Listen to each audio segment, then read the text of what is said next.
ಸಂಚಾರ ಸುರಕ್ಷತೆ ಮತ್ತು ಸುಗಮ ವಾಹನ ಸಂಚಾರಕ್ಕೆ ಮತ್ತಷ್ಟು ಒತ್ತು ನೀಡುವ ಉದ್ದೇಶದಿಂದ ಬೆಂಗಳೂರು ಸಂಚಾರ ಪೊಲೀಸ್ ನಿರ್ವಹಣಾ ಕೇಂದ್ರಕ್ಕೆ ಭೇಟಿ ನೀಡಿ ನಗರದ ಟ್ರಾಫಿಕ್ ವ್ಯವಸ್ಥೆಯ ಕುರಿತು ಹಿರಿಯ ಅಧಿಕಾರಿಗಳೊಂದಿಗೆ ಗೃಹ ಸಚಿವ ಪ್ರಿಯಾಂಕ್ ಖರ್ಗೆ ಚರ್ಚೆ ನಡೆಸಿದರು. ದೇಶದ ಪ್ರಮುಖ ಆರ್ಥಿಕ ಹಾಗೂ ಉದ್ಯೋಗ ಸೃಷ್ಟಿಯ ಕೇಂದ್ರವಾಗಿರುವ ಬೆಂಗಳೂರು ನಗರವು ವೇಗವಾಗಿ ಬೆಳೆಯುತ್ತಿರುವ ಹಿನ್ನೆಲೆಯಲ್ಲಿ ಪರಿಣಾಮಕಾರಿ ಸಂಚಾರ ನಿರ್ವಹಣಾ ವ್ಯವಸ್ಥೆಯನ್ನು ರೂಪಿಸಿಕೊಂಡಿದೆ. 4 ವಿಭಾಗಗಳಲ್ಲಿ ಕಾರ್ಯನಿರ್ವಹಿಸುತ್ತಿರುವ ಬೆಂಗಳೂರು ಸಂಚಾರ ಪೊಲೀಸ್ ಘಟಕವು 53 ಪೊಲೀಸ್ ಠಾಣೆಗಳ ಮೂಲಕ ನಗರ ಸಂಚಾರವನ್ನು ನಿಯಂತ್ರಿಸುತ್ತಿದೆ.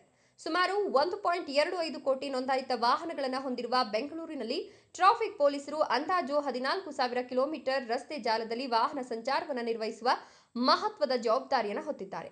ನಗರದಲ್ಲಿ ವಾರ್ಷಿಕ ಜನಸಂಖ್ಯೆ ಬೆಳವಣಿಗೆ ದರ ಶೇಕಡಾ 3.7ರಷ್ಟಿದ್ರೆ ವಾಹನಗಳ ಸಂಖ್ಯೆ ಶೇಕಡಾ 10ರಷ್ಟು ಹೆಚ್ಚುತ್ತಿರುವುದು ಸಂಚಾರ ನಿರ್ವಹಣೆಗೆ ಹೊಸ ಸವಾಲುಗಳನ್ನು ಸೃಷ್ಟಿಸಿದೆ.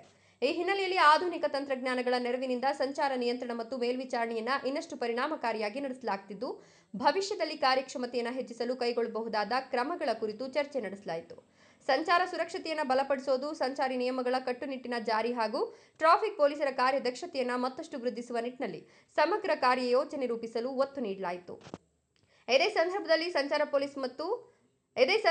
ಸಂಚಾರ ಪೊಲೀಸ್ ವಸ್ತು ಸಂಗ್ರಹಾಲಯ ಹಾಗೂ ಕ್ಯಾಮೆರಾ ಟ್ರ್ಯಾಕಿಂಗ್ ವಿಭಾಗಕ್ಕೆ ಭೇಟಿ ನೀಡಿ ಅಲ್ಲಿನ ಕಾರ್ಯವೈಖರಿ ಮತ್ತು ತಾಂತ್ರಿಕ ವ್ಯವಸ್ಥೆಗಳನ್ನು ವೀಕ್ಷಿಸಲಾಯಿತು.